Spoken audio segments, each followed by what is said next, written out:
It's oddly easy to look up Western art history. In minutes, you learn that by the late medieval period, around the year 1000, painting had become the domain of monasteries, cloistered away with wide precision, doctrine, and structure. But try Try to trace African art history the same way, and what you'll find feels elusive, vague, speculative, even. The records are scattered, the context often secondhand, and I've realized that's not just a research gap, that's a legacy. Everything about how we learn our past, especially in Africa, feels like it was never meant to be clear, never meant to be accessible. The African mosques, stools, and sculptures now mounted in Western galleries, positioned under spotlights and glass, were never meant to be stared at.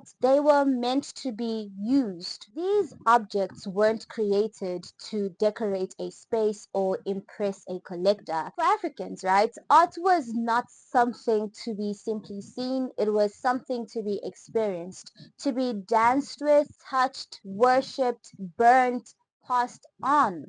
The moment those pieces were removed from their cultural rhythms and placed behind velvet ropes, they were stripped of their purpose and repackaged as exotic decoration. I don't think the West is solely to blame for labeling African art as primitive. Quite frankly, the West has always been about discipline, perfectionism, and categorization. They had a name for art, a definition, an expectation for it. So when they came to Africa and they saw art that didn't match their standards, art that didn't conform to their frames, brushstrokes, proportions, or timelines, they framed it as primitive, not because it was bad, but because it was different. And once someone with global power frames your differences as deficiency, you spend centuries trying to measure up. We see that in African film, African music, African paintings, even in modern times. They still carry this weight. Our productions are underfunded, our scripts rushed, our budgets limited, and the problem goes beyond the aspect of money or financial energy. When your colonizer hands you a narrative, they don't just ask you to read it, they ask you to live it. It becomes an embodiment, and it's often made difficult to write your own within that space. So, how do we compete when the track was never laid for us to win, when every story we tell is already being compared to someone else's perfect? The West has long told the story as if the rest of the world was sitting in the dark, primitive, outdated, uncurious, ignorant, and uninformed, while they discovered arts, they discovered science, war, and a bunch of inventions no one asked them for. What was happening in Africa though? Africa was alive. Africa was alive and potent. Timbuktu's manuscripts already filled libraries. The Mali Regional School was producing thought. Mansa Musa was out here flexing gold. So no, we weren't sleeping while Europe decided to wake up. We were dreaming in color. Now, here's the tricky part actually.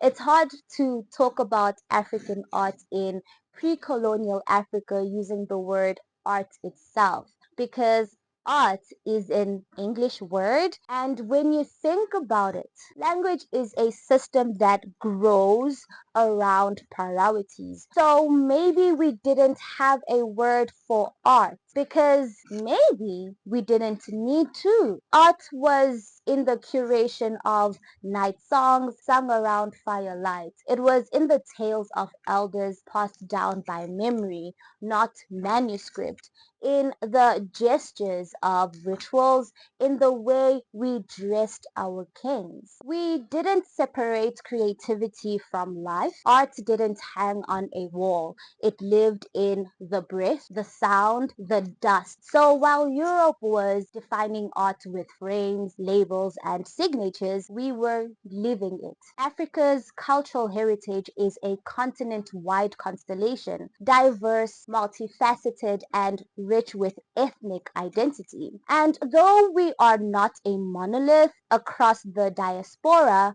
we find common themes, shared rhythms, mirrored beliefs, and ritual alignments that suggest a collective ancestral memory. This memory holds three identities. First, the original, a self-evolving human, centered expression of our spiritual and creative lives. Then, the imposed, a brutal transformation brought on by conquest, empire, and the machinery of colonial structure. And finally, what we live with now, the tension between the traditional African self and the modern African trying to define themselves within a world that still misunderstands them. And if we're going to talk about African art, truly talk about it, then we must talk about language. Because to name something is first to understand it,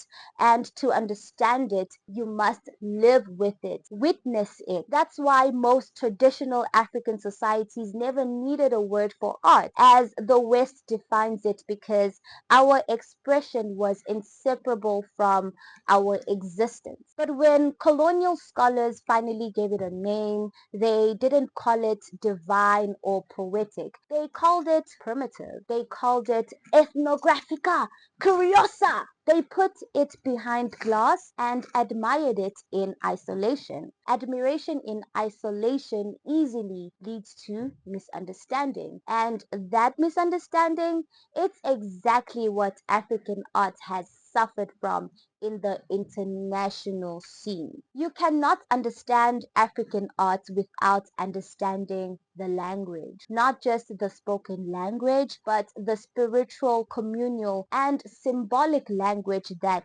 birthed it.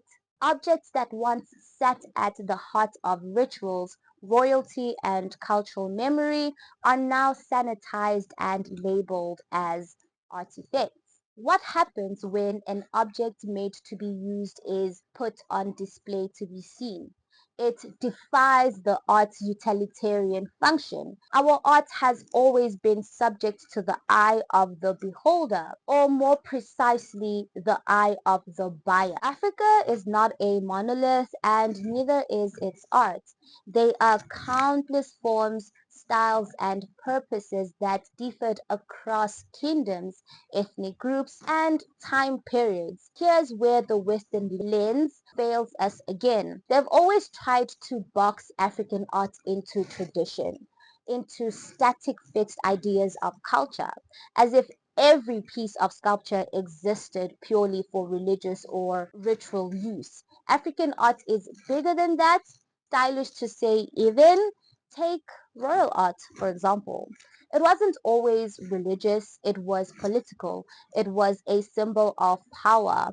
Portraits of kings didn't just celebrate divinity, they celebrated rule. They captured dominance, control, and legacy. If we go back even further, back to one of Africa's most important ancient artistic traditions, we meet the Nok people. The Nok civilization thrived in what is now central Nigeria, and they are terracotta sculptures dated as far back as 500 BCE.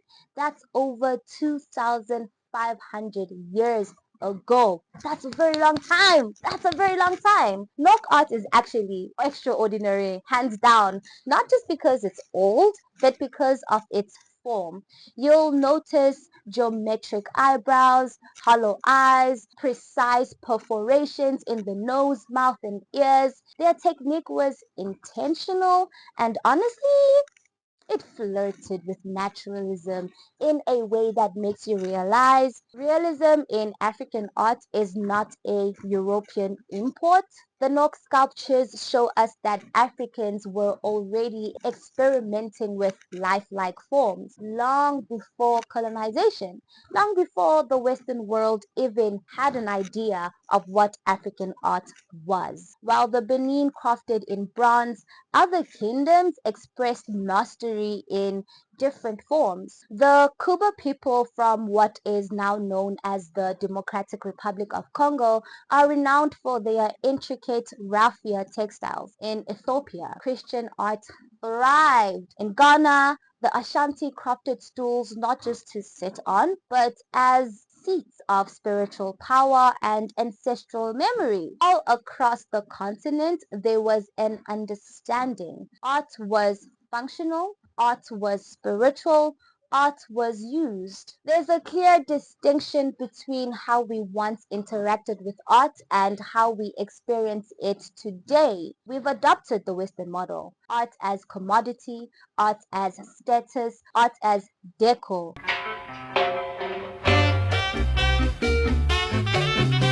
In modern Africa, art doesn't live in the village shrine or in the storyteller's tongue anymore. It lives in galleries, in Instagram feeds, in Johannesburg cafes, in Nairobi penthouses. Organizations are collecting art now. In all honesty, it's stratified by class. For the poor, art is either a hustle or a distant luxury. For the elite, it's leisure, it's lifestyle, it's social currency. We don't need to study to know this. I could bet you my left eye that we as Africans, melanated people, we don't support our own local artists.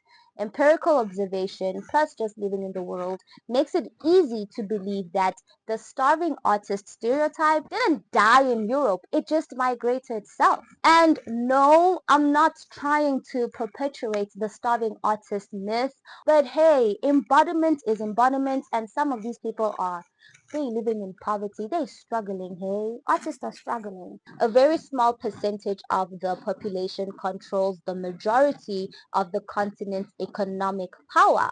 The rest, well, most live in abject poverty or somewhere barely above it. So what does this have to do with art?